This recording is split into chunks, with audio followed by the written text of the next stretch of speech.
I spent 17 years meticulously curating the perfect life. I had the perfect friends, the perfect boyfriend. Maybe you could send me something to keep me company. But you know where all of that got me? Absolutely destroyed. Max ruined my life.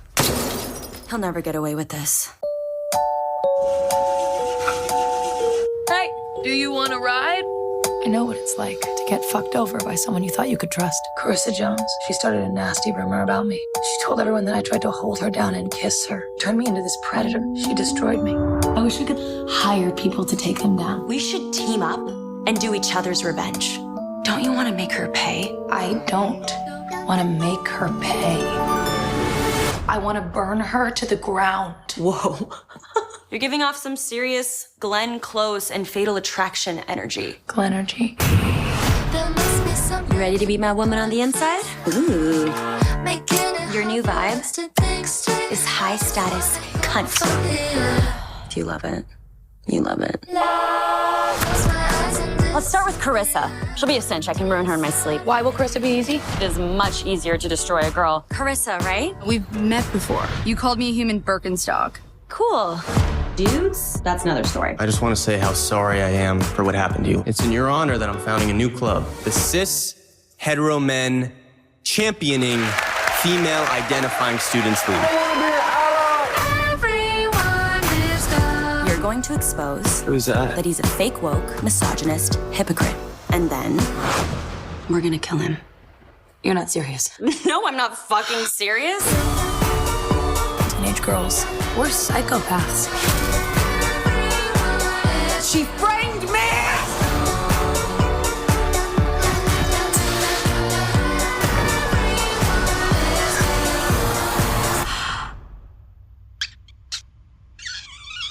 Are you in therapy? God, no. Why? Cool.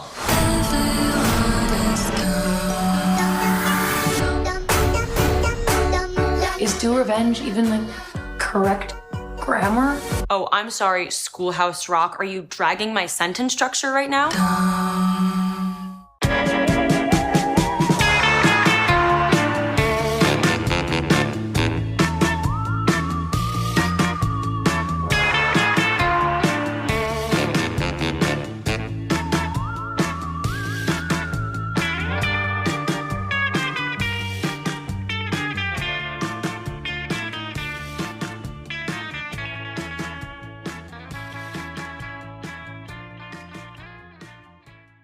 And welcome to the Cult Cinema Circle podcast.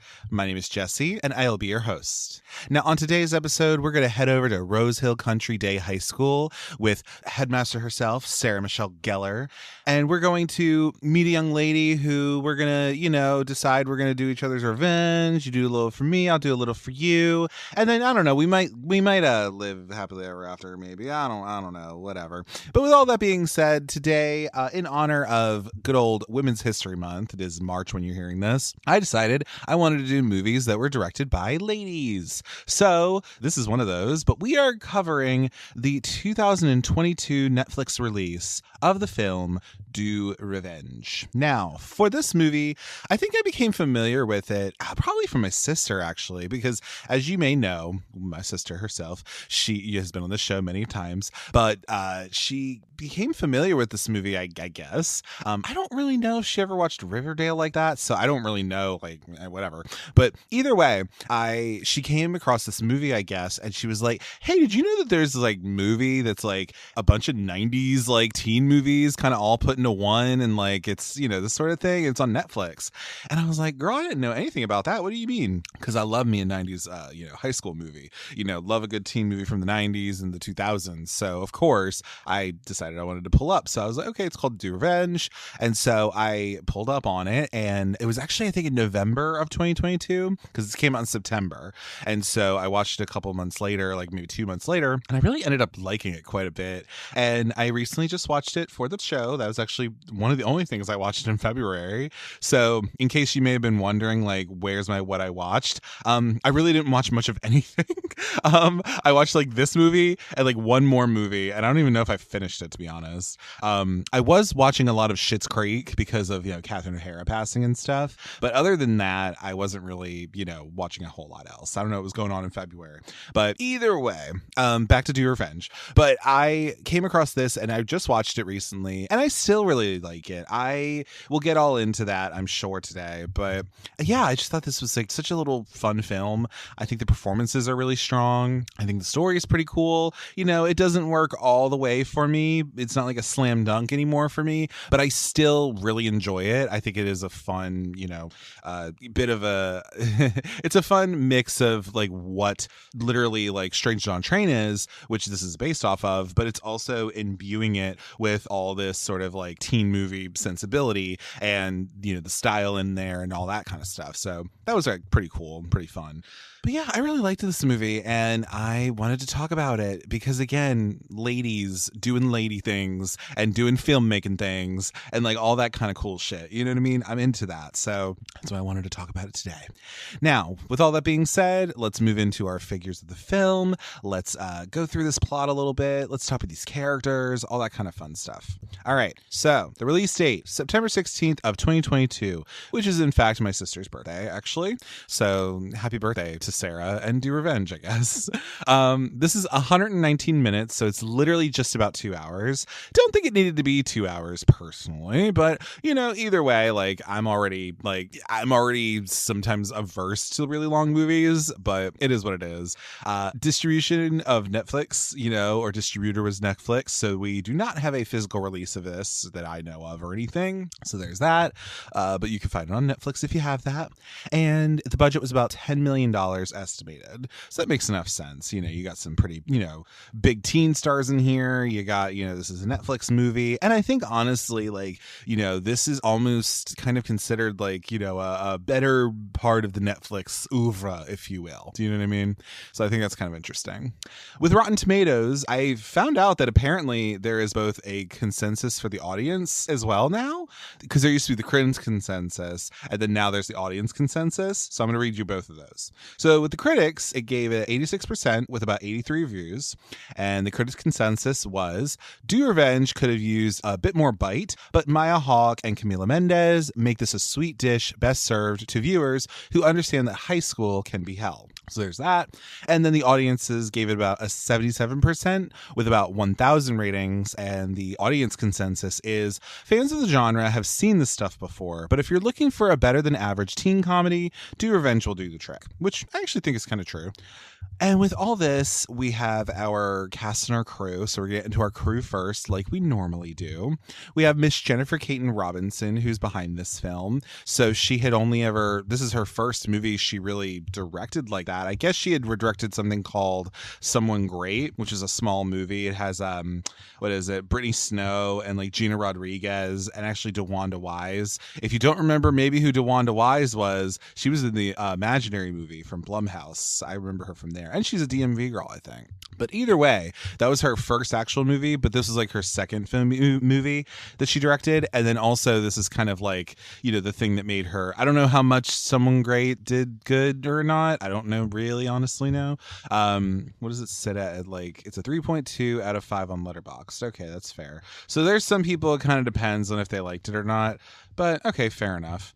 But either way, we have Do Revenge coming in here. So that was her second feature, really. But again, I think this got her kind of noticed in that way, it seems like. She also did direct the recent remake of, or I guess requel of I Know What You Did Last Summer from 2025, which I actually just watched. And, it sure is a movie. I'll say that much. But, I didn't completely hate that movie, but I also don't need to watch it again, probably. And TBH, I kind of like this a little bit more.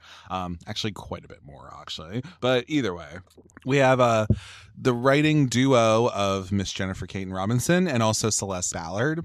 So with her, she actually wrote, so Jennifer did write some on Thor. I think it was Thor, Love Love and Thunder, which is kind of fun. So she, wrote part of like, she was one of the writers on a like Marvel-ish movie, which is kind of cool. It was actually her and Taika Waititi, which is really fun. And she also wrote Someone Great. She also wrote Unpregnant as well from 2020.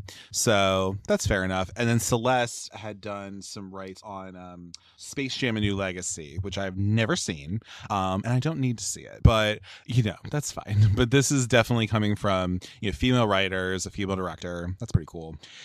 We have our composer. We have a dual composing team. We have Estee Ham, or Haim, I guess, and then Amanda Yamate, however you say their name. These young ladies, if you know who Estee Haim is, you would know she's part of the band of Haim. So there are people who, like her sister, for example, is in Licorice Pizza playing like the girl in that movie with Cooper Hoffman. But she also did some music for like Anyone But You with Sydney Sweeney and Glenn Powell. She also did Made, which was the Margaret Qualley TV show she did, I think. Was it a TV show or a movie? I thought it was I think it's a TV show, right? Pretty sure. Yeah, it was a TV show. Either way. And she also did You Are So Not Invited to My Bat Mitzvah, sorry. Because she is, I believe, of Israeli descent, because her dad was Israeli, it looks like. But anyway, either way. So she and her sisters have a little band as well that's kind of known. And then Amanda, she had done also, not a whole lot. She did this movie and also You Are So Not Invited to My Bat Mitzvah, which is an Adam Sandler movie, by the way, if you didn't already know. So you have that. Then we have our cinematographer, who is Brian Burgoyne, I guess, or Burgoyne. I don't know. He did a movie called The Big Sick. He also did the movie Spoiler Alert, which I think has Jim Parsons in it. And I think his like partner dies or something. I don't exactly know. Spoiler alert. But I've never actually seen that movie. I feel like somebody told me to watch it, but I don't actually know what it's about. So go look it up yourself and go watch it for yourself. And this same guy also shot the Comedy Central, or not Comedy Central, the comedy special of Ali Wong, Baby Cobra, which I would guess, or I believe it is the movie, it's the stand-up special that kind of really launched Ali Wong, because she was just full-ass pregnant doing it. And you don't see that very often. So I think people really had that image in their head. And I don't know, not that Ali Wong wasn't already kind of known anyway a little bit. But I'm just saying, like, I think Baby Cobra, especially since it was on Netflix, I think it makes enough sense that like that was kind of an evocative enough image for people to be like, who the fuck is this lady? So anyway, there's that. We then also have our editors. We have David Clark and Lori Ball. I think David did some work on 50 Shades Freed, which was, or it might have also been Lori. So that is the third movie in that trilogy of Dakota Johnson and that guy, the 50 Shades of Grey stuff. Also Coming to America, which was the little sequel they did, like legacy sequel. And then also Loving Annabelle as well. They also, or some part of them did it. So that's kind of cool. So yeah. And then who else is there that I kind of wanted to shout out? Oh, we got to talk about like the costume design. We have Alana Morsehead. I can't really find anything too crazy she did, but I thought the costumes were really cool in this movie. She did a couple like random movies in like the 2010s and a couple things like that. Nothing that stands out to me like that. And then let's see if we have any of the makeup people. Let's see if they did anything in particular. We have like Dana Hamill. She's one of the people. She did like Lake Placid. She also did The Hurt Locker. Also another female director, which is kind of fun. Ellen Arden, I guess she did some she did some Fear Street movies, or she did a Fear Street movie, and then also No Way Home with Spider-Man. Okay, that's interesting. Ashley Langston. Oh, she actually did Willy's Wonderland, Greener Grass, and Till with I believe that is Danielle Detweiler. Yes, it is. Okay, good. I was like, thank God.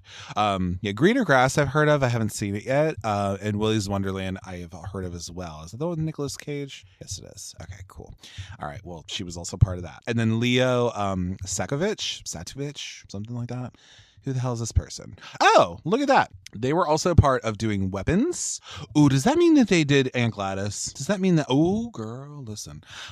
So that May, December, Todd Haynes movie, Love, Simon, Saturday Night, Zombieland Double Tap, a couple things like that. So, okay, Leo, I know that's right. Do your makeup on there. Okay, come on now. I love that. Anyway, whatever. So there's all that going on. So we have all that going on. But yeah, so we then have our actors. So our main, this is our main big cast, I guess. So we got Camila Mendes. She's coming off of Riverdale, being, I believe, Veronica, if I'm not mistaken, because Betty, if I'm not mistaken, is Madeline Pache, whatever you say your name. The girl from the Strangers movies. Okay, listen.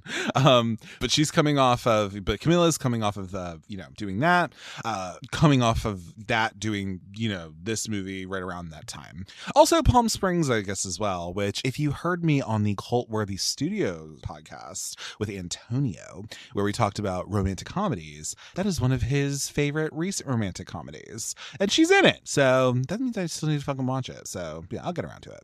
But yeah, Camila Mendes, I think she's fucking great in this movie, honestly. I think she has such a, she plays such a good bitch, in my opinion, which is just that's what she's known for from fucking Riverdale, from what I understand. But she has a really good vulnerability to her that I like as well, that we do get to see from Drea just a little bit. So I do appreciate that. We then have Maya Hawke. By this point, she was very well known as being Robin from Stranger Things. She had also been in Once Upon a Time in Hollywood. She is kind of I won't say she's the Nepo baby extraordinaire, but I mean, her mom and dad, you got Uma Thurman, you got Ethan Hawke. Come on now.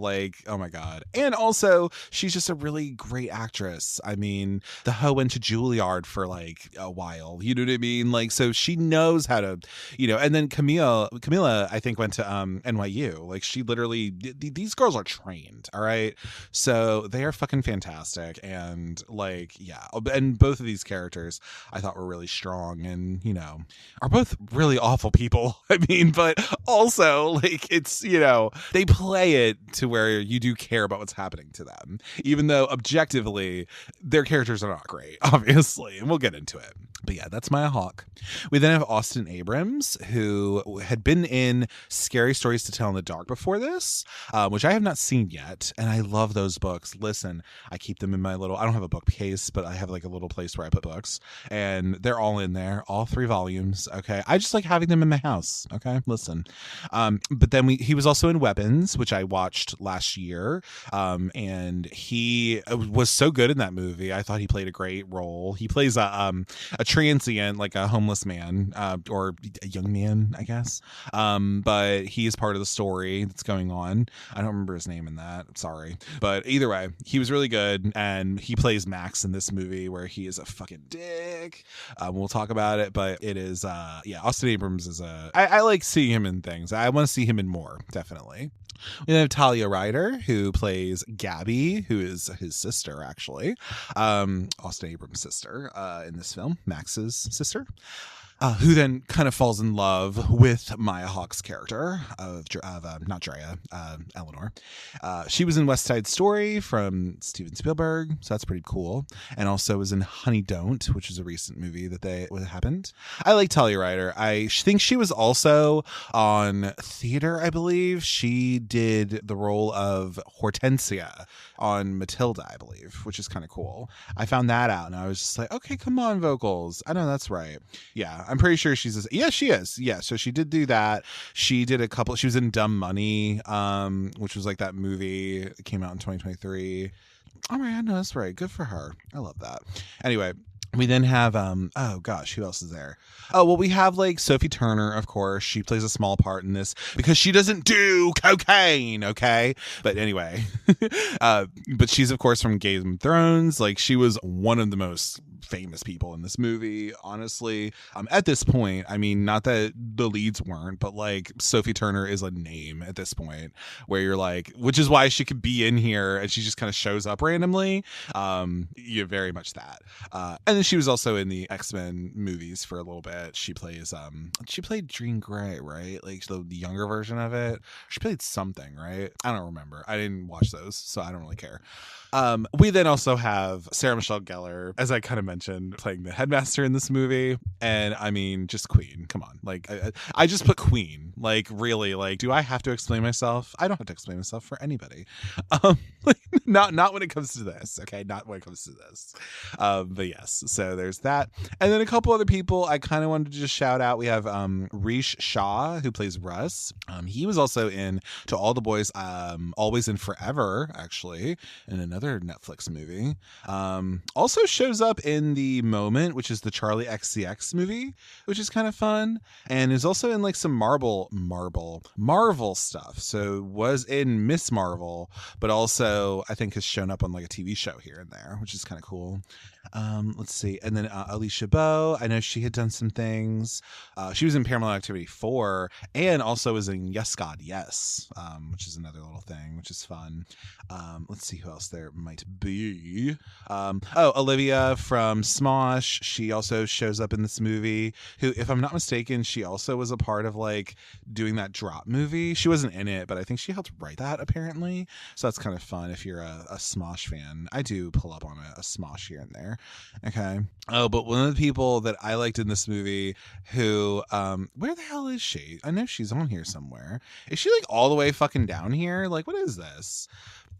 Y'all, okay, no, she's right here. Okay, thank God. I was trying to find where she was and I couldn't find it. We have Rachel Matthews. She plays Allegra. She's one of the Instagram witches, which is fun. But for her, she is, you may know her from Happy Death Day 1 and 2.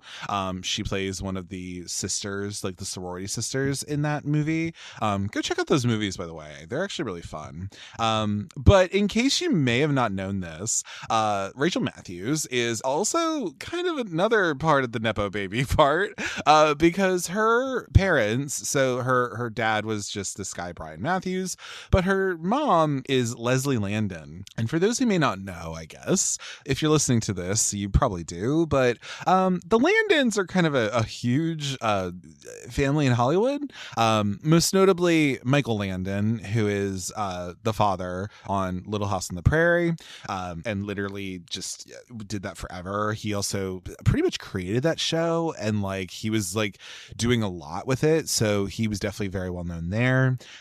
Christopher Landon, who directed both of the movies of Happy Death Day and other horror movies, which is kind of fun. But I'm just finding this right out now. They both went to, so she went to New York University because she, of course she would. Apparently she became friends with Camila Mendes because they are probably around the same age. I wouldn't be surprised. And then they were roommates as well when they came to Los Angeles, which I think is really, really cute.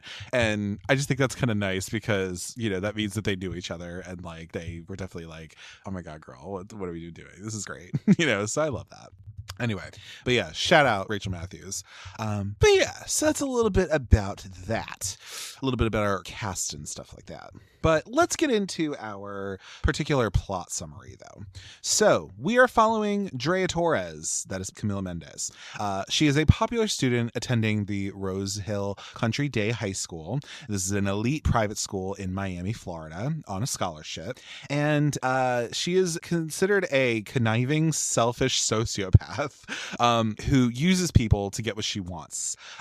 Drea later, though, becomes a social outcast after this intimate video that she sent to her just equally popular boyfriend, Max, played by Austin Abrams, is leaked online. So Max claims that he was hacked, but Drea blames him for the video's release and punches him in the face at school, ultimately leading to their breakup.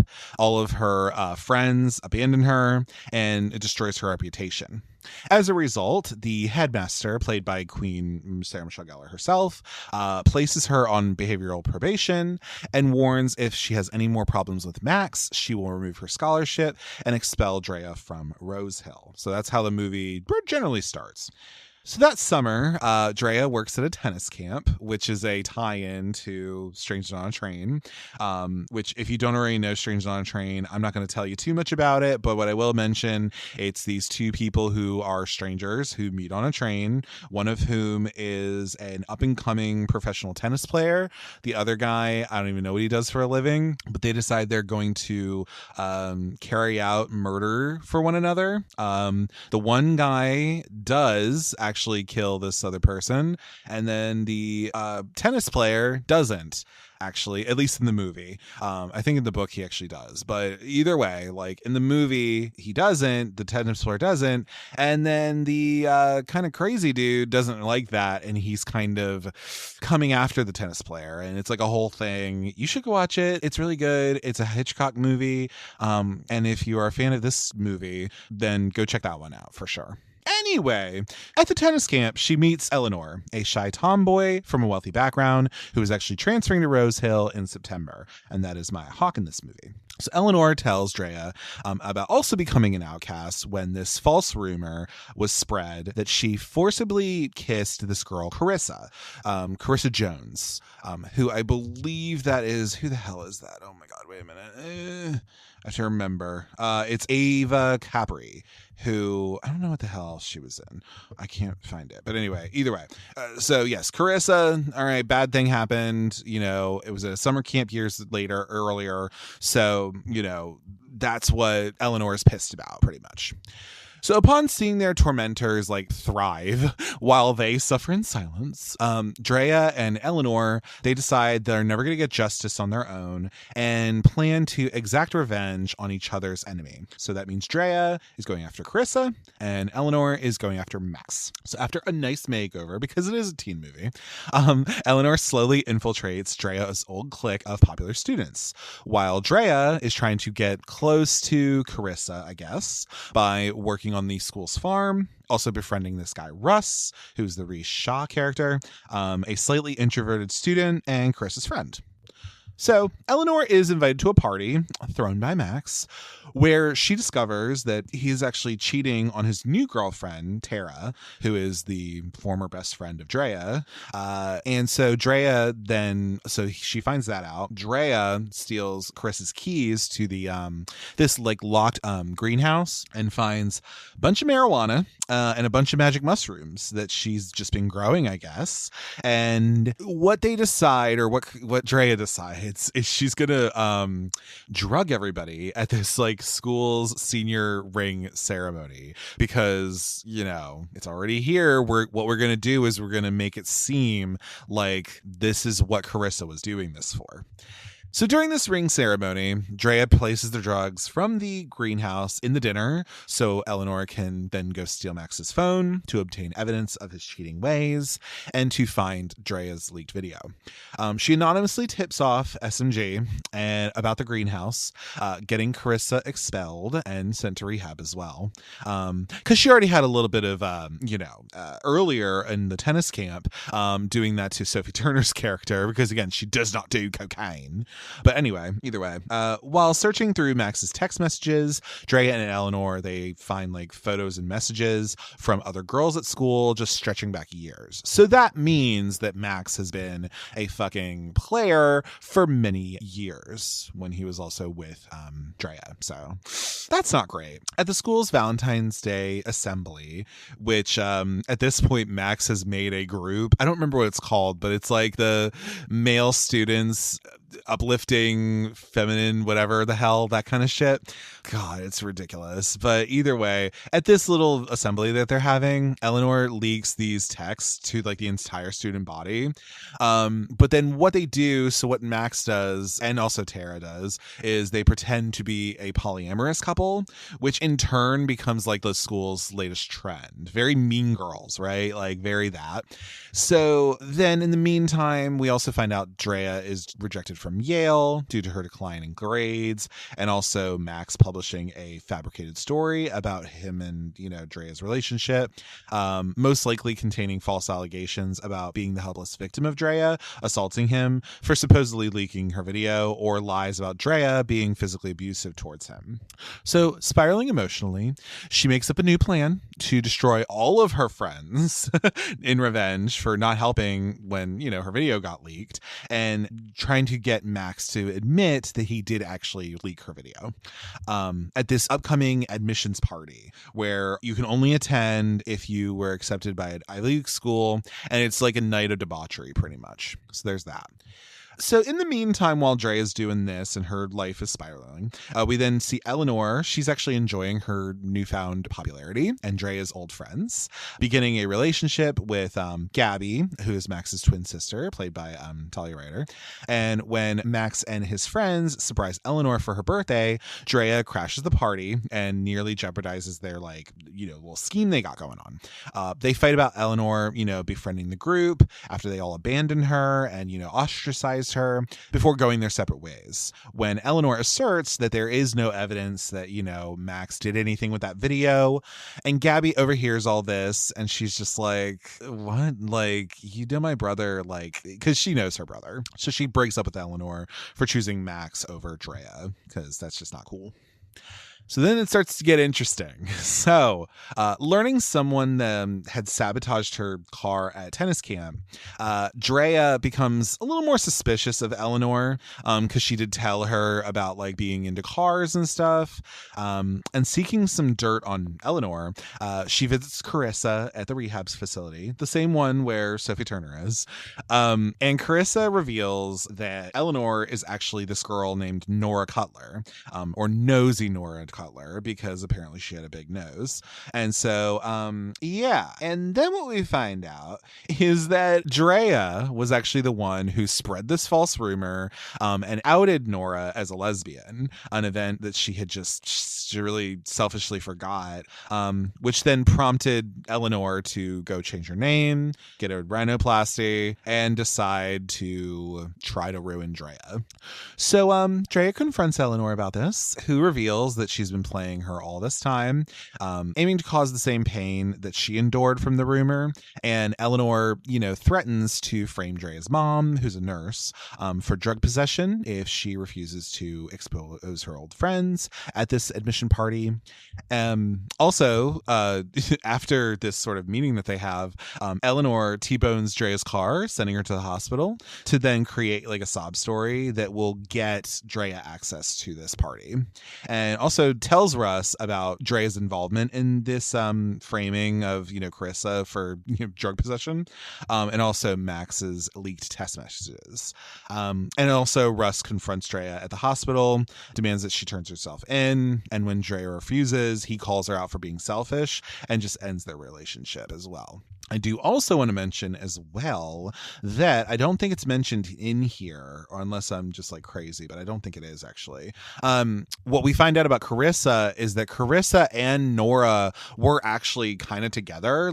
They were girlfriend. But what happened is that once that event happened to Eleanor, Carissa just pretty much went back in the closet. So really, she was trying to do something to Carissa because she, kind of left her high and dry. But this is all about Drea, obviously, at the end of the day. So I wanted to mention that too, because I don't know if it was mentioned already. It doesn't seem like it was. Anyway, we're at the admissions party. So Eleanor pressures Drea to take some ketamine with Max and his friends, but Drea reveals, Eleanor's actual identity as Nosy Nora to the rest of the group, but immediately regrets it and apologizes to Eleanor, who then in turn apologizes to her. And their emotional reconciliation is interrupted when Max appears, who has now learned of this plot against him. And what he plans to do, he is going to expose them and confesses for, releasing this video. He comes clean about it, as he found her, selfish behavior a kind of risk to his own sociopathy, unaware that, actually Eleanor is secretly filming him during this whole time. And the girls quickly project his video to this party movie, turning everyone against him. And Tara breaks up with him. Everyone's just fucking judging him, and his reputation is now tarnished forever. And as a result, Max is expelled from the school. His spot at Yale is offered to Drea, who rejects it. And opening themselves up towards a new beginning, Drea and Eleanor decide to skip graduation and drive off on the freeway, celebrating their victory. Very cruel intentions of them. And during the credits sequence, we have Drea apologizing to Russ, and they kiss because they have had sex already, I believe, but they reconcile, which is nice. Eleanor reconciles with Gabby, and Max joins a support group to address his toxic masculinity. So that is a little bit of the plot, or that's the basic plot of Do Revenge. But yeah, a little bit about this movie. So on October 14th of 2020, it was reported that Netflix was developing this movie, then titled Strangers, which is kind of funny. Jennifer Caton Robinson co-wrote this movie and directed it, citing inspiration from like Strange on a Train, of course, and also the album for Taylor Swift of Reputation. And in November 2020, Camila Mendes and Maya Hawke were reported to star, and additional cast members were then announced in 2021, like early 2021. So, principal photography was supposed to take place in 2021 in Los Angeles, but it was then changed to Atlanta, with the story taking place in Miami following a rewrite in order to accommodate Hawke's schedule, because she was still doing like Stranger Things, and you know, she couldn't exactly get away very easily. So that's probably why. Yeah, they didn't want to lose either of these actresses, which makes sense. So filming initially wrapped on August 7th of 2021, with later stages of the production occurring in August of 2022 in Miami, Florida. So a lot of this was Atlanta, but some of it was Florida. And most of the filming actually took place at a place called Oglethorpe University in suburban Atlanta. So that's probably what Rose Hill Day, country, whatever the fuck school is. So that's fair. So yeah. Let's talk a little bit about these characters. We've already kind of mentioned what the actual fucking, plot is, but let's talk a little bit about these characters. We got Drea Torres. Now, I've already kind of mentioned with Eleanor and Drea. So objectively, they're kind of terrible, in their own ways, but I do think they're really interesting characters though. So with Drea, she's very much somebody who, in my view at least, like she is somebody who is not completely, like her friends. Like she has had to cultivate a lot of this persona. She's had to really do a lot to be able to gain this clout, this gravitas that she has within Rose Hill, right? Because she doesn't come from money. All of her friends are fucking rich and she's not, and I think people know she's not. So that's why she's needing to have a certain wall up, have that bad bitch persona up, right? Where people do fear her a little bit. She is that kind of girl who knows everything about everybody, and she is the one to really try not to mess with, so that is her, like from what I see, but it's because she has to be that, because she does not have the luxury of, being rich and coming from privilege and all these things. So, and that's on one part. Now, yes, also she is like kind of selfish. She is like self-obsessed and self-absorbed, because she doesn't even fucking realize that, Eleanor is in fact this girl who she pretty much outed. Not even pretty much. She absolutely outed, which is awful. But yeah, I do think it's interesting because for as bitchy of a character as she is, and for, as bad of a person as she is as a character, there is this certain level of vulnerability that she does have. Because again, there is something to be said where like Drea has had to cultivate this. She has had to really work harder than her friends probably do, and unfortunately. And so a lot is riding on this, and that's why she doesn't want to let anything happen. She doesn't want this to all fall apart. So again, not great actions she takes, is kind of self-absorbed and like doesn't realize she's being played. But the thing is like, I see why though. Like, she is trying to, this is high school. Like this is, in the grand scheme of it all, it's not really going to matter that much, truly. But at the time, like, it's all that matters, right? And it's not until you get older and you kind of realize, wow, that shit was for nothing. Like, it wasn't even like a part of my life, really, or it's a part of my life, but it didn't really mean much in the grand scheme of things, right? So there's that. And then with Eleanor, you know, we have Nora Cutler, but we have Eleanor Levitan, I guess is her name. But with her, you know, she's somebody who, again, is obviously a little bit, you know, definitely manipulator. Definitely that.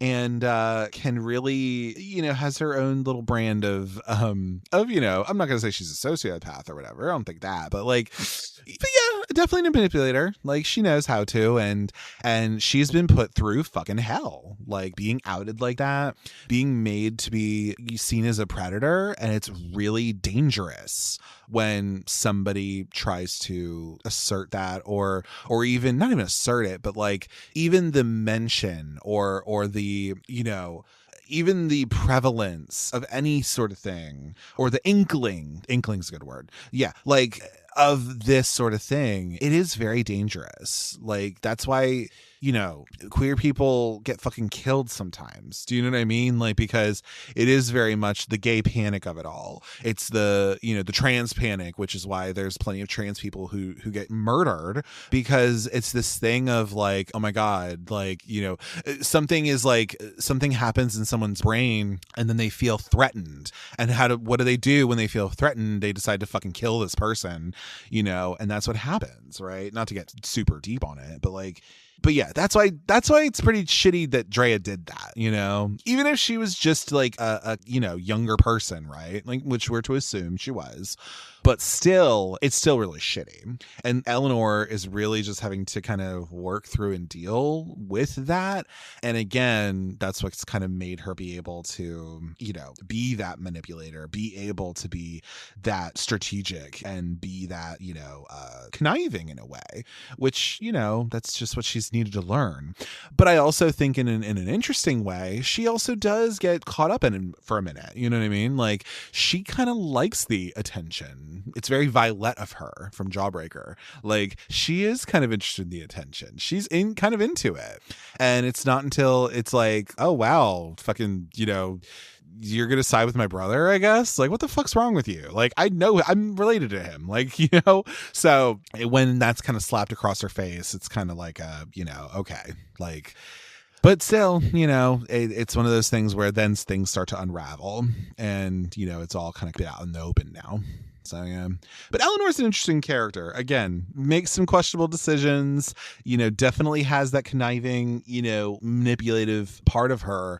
But I think it's probably because she's had to also cultivate it, just like how Drea has had to cultivate this life that she's had, you know, because yeah, it's still not necessarily out here. It's not always that easy for queer people. And, you know, you have to be that much more vigilant sometimes, especially when you have gone through events like that where, you know, your safety, your reputation has been, you know, kind of drawn through the mud, right? So that's not great either. I think with Max, like, he's kind of this interesting, like, he's obviously crazy. He's like a sociopath and also very conniving, very all this, like very manipulative and all this. But he is very much like, I don't know, he is a cool dude. Like, he gives off that vibe, right? I swear to God, like, his one friend, like his one guy friend, who's like the one black dude in this movie, like, he's one of them. And, like, Riche is kind of too. Like, he's a person of color. I don't remember if he's like, yeah, anyway, either way, but like, there's like some people of color in here, obviously, which is good to see. But I swear his like one friend like is like just absolutely fucking in love with him, which I just think it's funny. But the thing with Max though is that he's very much like, I don't know, he is that, like, he's obviously like some sort of straight, even though this idea of like, oh, he's polyamorous, so like, you know, he'll do whatever with anybody, blah da da da da. But really, honestly, he is like kind of just fake, honestly. And I think Austin Abrams Adams does a good job at playing him, and he is in some way charming. You see that he has this cool persona to him, but also it's something where there is this like, especially when he turns, you find out everything, then it's like, ugh, he's slimy. But it works though. Like, I don't know, it just does. But yeah, Max is a piece of shit. We already know that. And again, that's why Drea wants to get revenge on him. But it's definitely one of these things where, you know, you can't help but be intrigued by some charm he has, but also like he's fucking terrible though. And you find out he's terrible.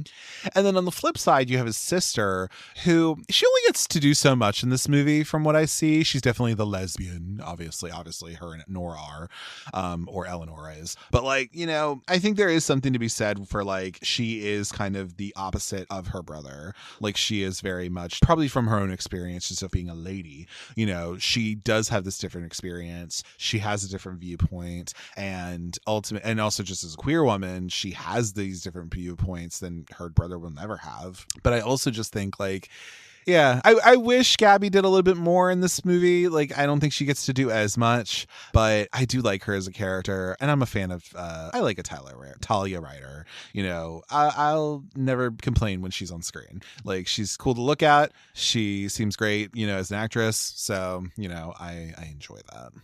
For sure. And then in terms of the other characters, I mean, there's not any like other big giant characters to really dig into, except for like kind of those folks. I think Russ is really nice. I like him. You know, he ends up falling for Miss Drea, and that's all fine and well. He also doesn't get to do as much either.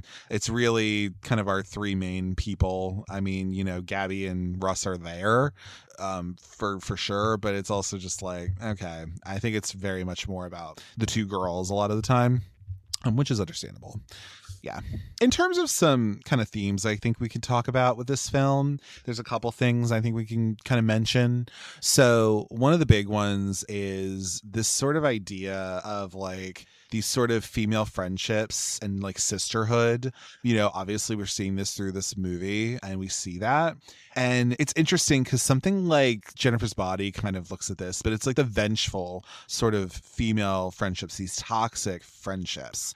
You know, this plot really focuses on, you know, Drea and Eleanor because they're becoming friends. They decide they're going to do each other's revenge, all this kind of stuff. So yeah, like they do have this shared desire to do that, but also it's like it's creating this really, it's a powerful but also toxic alliance that they have.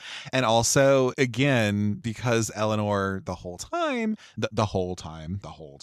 you know, but like the fact that like she has orchestrated this against Drea this whole time is just that much more interesting in the story, honestly. And again, it's kind of just looking at like these female friendships and just the lengths that, you know, especially young ladies can sometimes go to, you know, and it's no secret that that's something that happens, right? I mean, not that, you know, girls are this and boys are this, whatever. It's not that, but it's like, we already kind of know that, like, listen, you know, girls, you know, in girl world, things have to be sneaky, right? Like, it's very that Mean Girls quote, right? It's very that. So in that kind of way, like, it makes sense that it has to be all kind of like under the surface, because girls aren't supposed to be that way, right? Like, they're not supposed to act like this sort of way. So all of the fighting has to be sneaky. All of it has to be like kind of under the surface. But it still is going to, you know, stab at you. You know what I mean? So that's pretty interesting. And, you know, that's just what it is. And that's what some of these, especially because this movie in particular has this sort of like, Jennifer Caton Robinson is like, I think the same age as my sister. Like, I think they were born the same year. So this woman who directed this film is literally like coming off of like, these are her references of teen movies from the 90s and 2000s. That's what she's coming in here with, you know? And so seeing these different sort of female relationships, whether it's something in like Clueless, even Romy and Michelle's high school reunion, Jawbreaker, whatever you want to say, Mean Girls, any of these things, you know, it's just then coming into the movie that much more. But I really also like that is this movie wears that on its sleeve, and it is not a detriment to the movie, because there are plenty of different sorts of references. You know, we have like Horowitz Hall, which is Cher Horowitz. We have, you know, the whole thing with like the ending is very like Cruel Intentions. You know, we have like Jawbreaker in here a little bit. We have Mean Girls, obviously, what with the whole, you know, all this stuff is happening at school. There's like this kind of riot a little bit, you know what I mean? And whatever. But you have all of this, and then also like the twisting of things too. You know what I mean?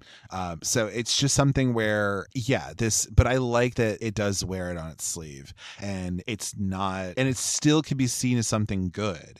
It's not seen as something, at least in my view, it's not seen as something that is frivolous or that is, you know, particularly not worth looking at, right? Because that's what sometimes, you know, cinema that is targeted to young ladies especially, that's what sometimes can happen, is that it can be seen as that.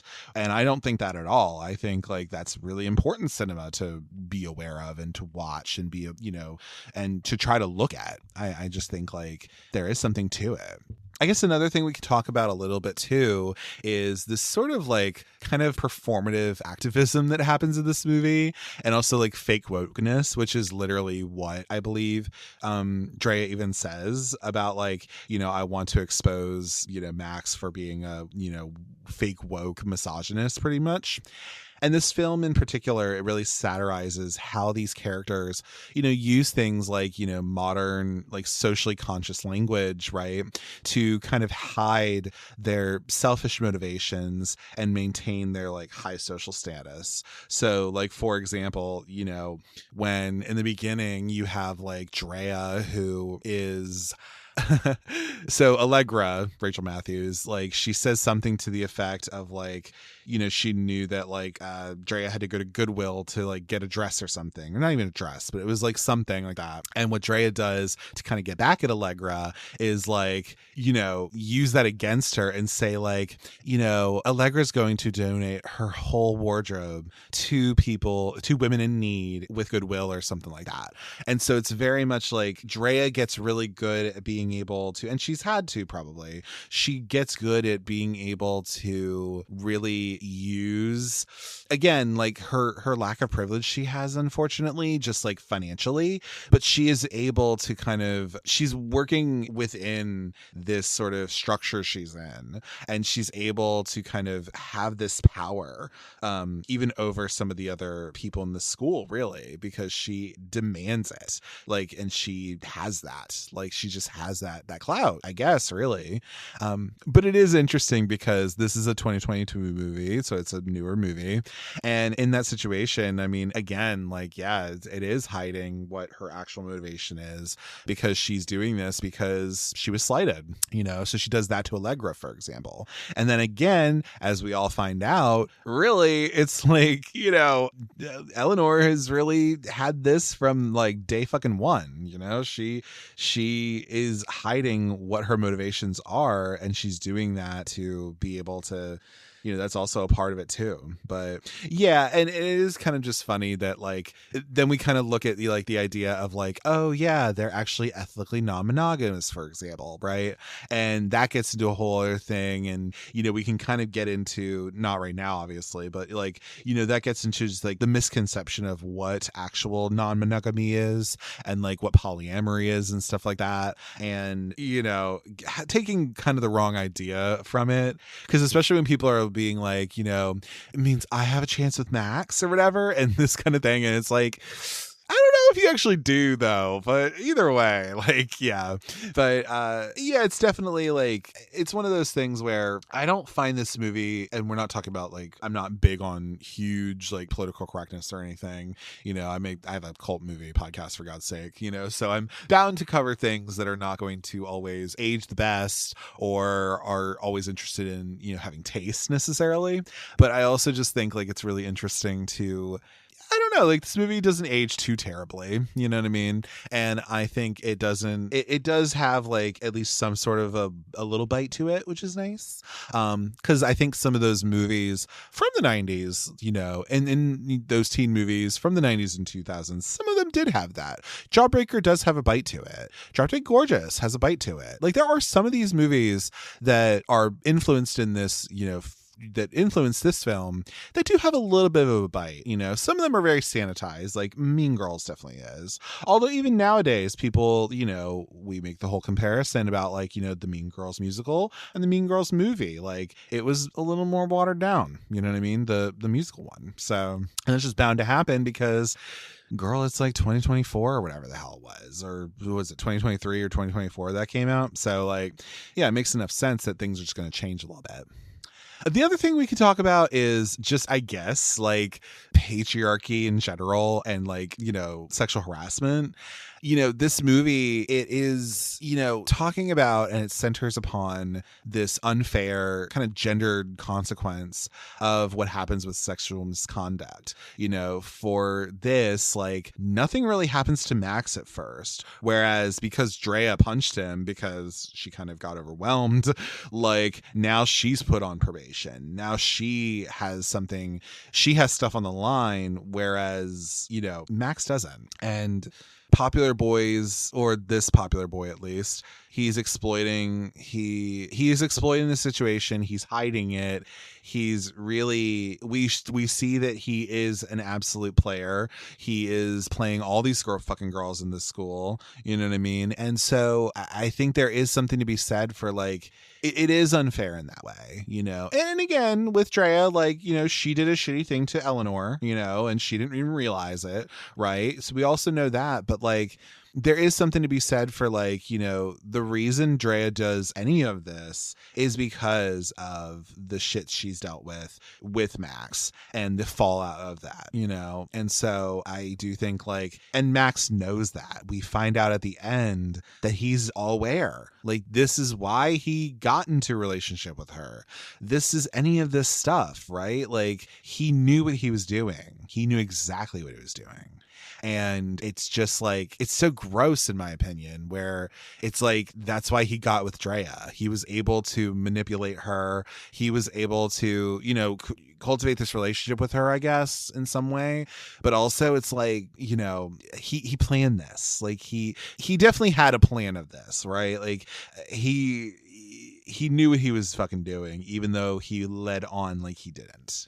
He was like, oh, like my shit got hacked, blah, blah, blah, blah, blah. And then all of that was bullshit. So yeah, there's definitely something, you know, and again, like, because this is a movie written by a woman, written by women and directed by a woman, it's very much something where that you're of course talking about it a little bit, because you can't help but imbue that into just the experience of being a female in general.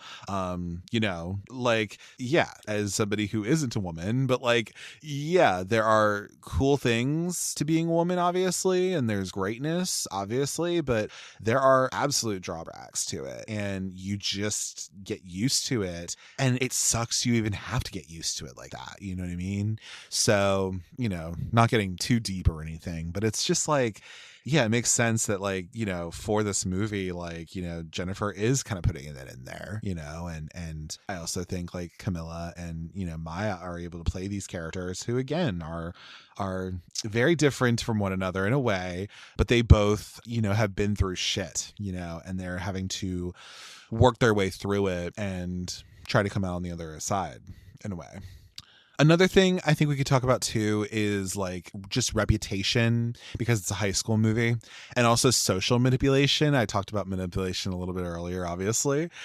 These characters really do use manipulation. They use lies and like public humiliation to be a tool, really, to destroy people's reputations, you know, and really emphasizing the kind of, you know, the fragile state of social status in high school, because this is a high school movie in general. And I mean, again, reputation also goes into just like the real world, quote unquote. Like, you know, that's why it's important to try to, you know, hopefully not be a shitty person and not have a reputation that may precede you, if you can help it. But like, it's also one of these things where, especially in high school, or even for that matter, college, honestly, like when you're with the same people a lot of the time, or you're surrounding yourself with, you know, people that you just see a lot and stuff like that, or even I guess the same thing could be said if you're in like a closer knit community or a small town kind of a thing, I guess you could say. But a lot of this is like, you know, that's all there, like, you know, the manipulation, the public humiliation. It's ways to try to have power over other people and trying to exert that power over other people. We could even see the same obviously being said for like our like current administration too. It all comes down to power, you know, it all comes down to that, really. So whether we're talking about, you know, like ICE agents going after people of color and people who are, you know, and just kidnapping people, right? But that's exerting power over people, you know, and it never fucking changes sometimes, truly. It's all a matter of that, as we kind of already know. And so for this movie, getting back to Do Revenge, like in this movie, you know, reputation is so much about it. And people remember shit from high school, from school in general. And it can be really hard to shake that sometimes. And to be honest, because it is a part of your life where it's, you know, it can really define somebody for quite a while. And it's not until they, I don't know, sometimes go to college, or maybe they get out there and they're like, you know, trying to live their damn life by like finding like a job, trying to have a place to live, you know, trying to cultivate friendships and stuff, that they, you know, people start to realize like who they really are. But when you're in a place like school, right, it's all about who you know. It's all about who you hang out with. It's about, you know, reputation, and not wanting to have a bad reputation necessarily, wanting to have a favorable reputation. So that's all in here. And also, none of these people are actually teenagers. Like a bunch of them are just like in their 20s, obviously, which is very much like a part of the teen movie part, you know, because some of them are teens, obviously. Like, you know, some of the movies that are targeted to teens do have some teens in them, but for the most part, it's like 20 somethings like playing a little younger. But yeah, I also think that was like a fun touch too, because obviously none of these people are actually teens, but you let your suspension of disbelief go, and, you know, you let it happen. So, and then I already kind of mentioned too, but like, you know, this identity and class struggle, you know, especially with Dre's character, you know, there's this juxtaposition between, you know, her being on scholarship and having to work that much harder to keep her space at school and be able to do that. And also just like wealthy people, you know, and it just highlights the kind of disparities that, you know, in power, in influence, and social consequence has. And it really does, because Drea, as somebody who does not come from privilege, she does not come from money, she has this bad thing happen to her. She's the victim of revenge porn, essentially. And literally, she's now having to deal with losing that power, losing the clout that she had, you know, with her student body that she's a part of, right? Losing that and trying to get it back.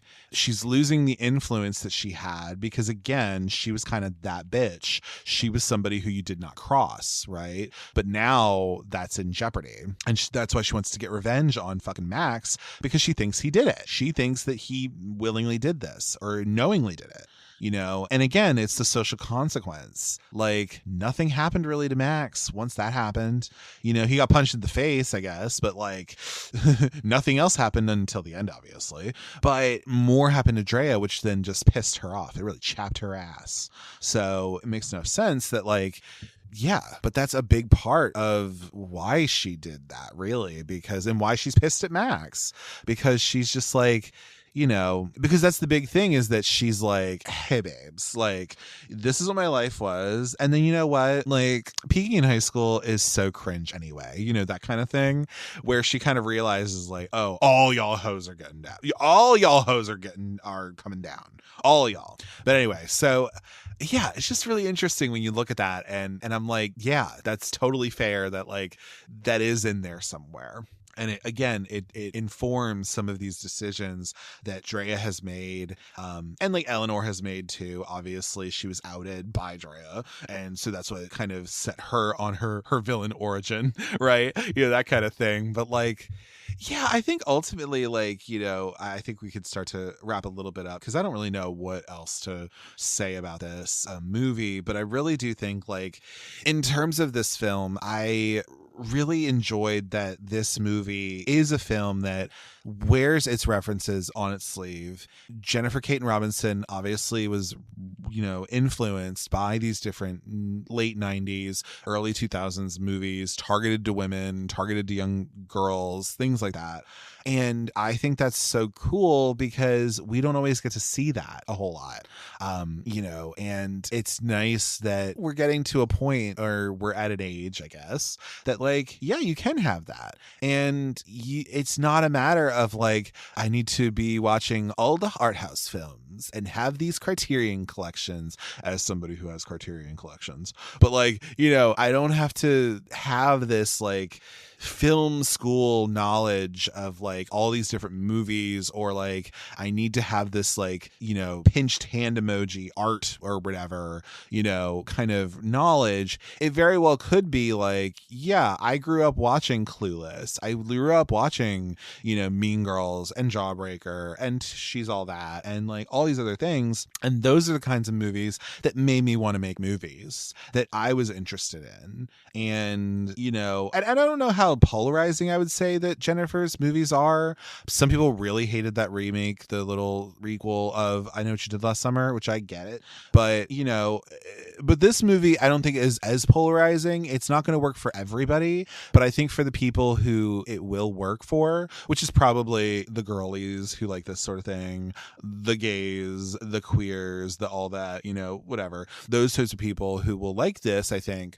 But I really do think like it's just, this is an example of seeing something like this where I'm like, oh, I love that this is that. Like it has the 90s music in it. You know, you have Dreams from the Cranberries. You have Bitch from Meredith Brooks. You have these different like kind of little needle drops here and there. You couldn't have, you know, Bittersweet Symphony, I guess, at the end, right? Like that would have been too on the nose, but understandable. But either way, like you see this there and it's just fun to see. And it's cool to see that, and the fact that we could have something for people to be able to look back on and to be like, oh, this does feel like a little fun teen movie from the, you know, 2000s or something, or it was in the 2020s, but, you know, hearkening back to these movies of yesteryear, of these types of movies is just really fun. And yeah, I just think like if anything, like it's also one of the better, I think, films that, you know, Netflix did do. And like personally, I wish there was like a physical release for this. Like, I don't know if it'll ever happen because Netflix is going Netflix, but still, I am just one of these people who I liked it when it came out. I still like it, even years later now. And I would still say you should fucking watch it and enjoy it. Hopefully you'll enjoy it. And so I would definitely recommend it. And I think, you know, this is just a fun way to spend 2 of your hours of the day. So I think that closes the book, the burn book, if you will, on Do Revenge. But yeah, I liked it. It's on Netflix. Go fucking watch it. And that kind of brings a close to this. And that's our first entry in our little Women's History Month, you know, thing of our entry of women directors. So there's that. But with all that being said, you know, we're going to do the regular plugs and then I'll talk about what I'm doing next week, or next week, I guess. As you know, I'm doing the bi-weekly thing or whatever now, so I'm not doing something next week. It's too hard, y'all, whatever. It's just like, you know, too much to keep around. But either way, With all that being said, please follow me on social media on Cult Cinema Circle on Instagram and on Blue Sky as well. You can also find me on Letterboxd at Jesse Kremp, JesseKremp, all one word. And you can watch see the movies if I'm watching anything and like any of that kind of fun shit. You can also email me, send me a professional email at cultcinemacircle@gmail.com. And also, on your podcatcher of choice, give me 5 stars, 1 to 2 sentence review. If you like the show, share it with a friend who may also like these movies and, that kind of shit. It's just how people get to see the word and they get to see what the show is and get to hear my gay ass just like ramble on. You know what I mean? Like, why not? Yeah. But with all that being said, plug over. So you may be wondering, all right, we closed the book on Do Revenge. So what the hell are you doing next week? Well, friend, if you didn't already see my Instagram post, because I tend to post that in the beginning of the month, but I'm going to be getting in my time machine. We're going to go back to the 80s, I believe 1983 in particular, and we're going to be going to the San Fernando Valley, and we're going to be covering a little film called Valley Girl. Okay. Martha Coolidge directed, wonderful little movie, has Nicolas Cage, Deborah Foreman, all the people, and it's a good time, and there's also a musical remake of this from the 2020s as well, which also has the woman from Happy Death Day, Jessica Roth. So I'm gonna watch that as well and just see how it kind of compares, honestly. But yeah, that's what we're going to do in 2 weeks, so you can look forward to watching Valley Girl and then coming to hear it on the podcast. Yeah, I don't want to gas up too much, but I do generally enjoy that movie, and it's a crazy time. Yeah, it's very 80s, and that's good in my book. Okay, listen. But yeah, look forward to Valley Girl in 2 weeks, and we're gonna cover that. And yeah. With all that being said, though, everyone, thank you so much for taking the time to listen to the Cult Cinema Circle podcast, and I'll catch you all on the next one. Take care. Bye.